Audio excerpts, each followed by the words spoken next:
Good afternoon and welcome to this week's issue of Print21, the weekly TV news bulletin for the print industry, brought to you by Print21, sponsored this week by Ricoh. Imagine change. News this week, we have breaking news. The Employers Association, Print and Visual Communications Association and the Suppliers Association, Visual Connections, have just signed a joint venture agreement to create a new entity, Visual Industries Events, and this entity will manage, host, produce all the major events in the industry: Pack Print, Print-X, Print to Parliament, National Print Awards, State Pikers. The agreement between the two organisations really builds on a basis that's 50 years old. The two were responsible for the very first Pack Print in 1970 and have been co-producing it ever since.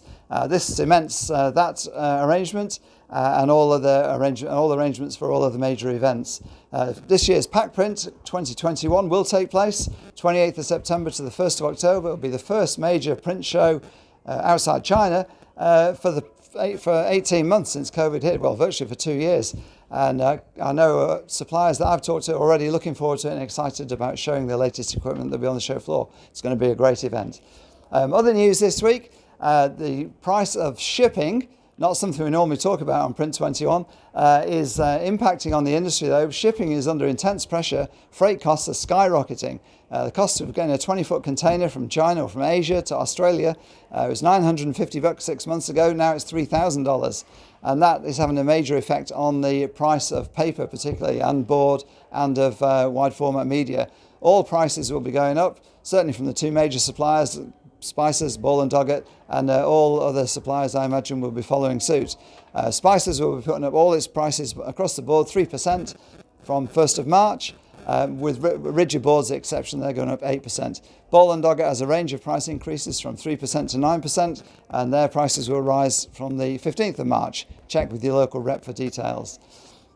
We're here this week in one of the Snap stores, 132 of them around the country. Because they're in the news this week. Snap has just signed a major agreement with Canva, the world's fastest growing online design platform, where they'll basically work with each other. Snap will send its customers to Canva. Canva will send its customers in Australia when they want content goods printed to Snap. A great deal for the two of them. Great to see print marrying up with new technology. Canva is started just a few years ago in Melbourne by three friends, and now it's a $9 billion company. The other news this week, the other major news comes from Kmart, the major retailer in Australia, of course. It sadly has just dumped its printed catalogues. It was one of the big 10 in terms of catalogue printing. Coles famously stopped printing in September. Woolworths has just announced it will be reducing its print run from 7 million to 5.5 million, taking out 1.5 million in what he calls digital savvy areas. But Kmart stopped altogether. Tough news for Ovato, who's a Kmart printer. It's a worrying trend for the print industry, the way that marketing departments are looking at catalogues. Flies in the face of the evidence. All the evidence shows that catalogues have a great level of connection, engagement and response, where digital doesn't. But young marketing people are becoming increasingly deaf to that and focused entirely on clicks and response rates and measurement. That's it for this week's issue of Print21. There's plenty more on the website. Debbie Burgess becomes the New South Wales patron of Women in Print.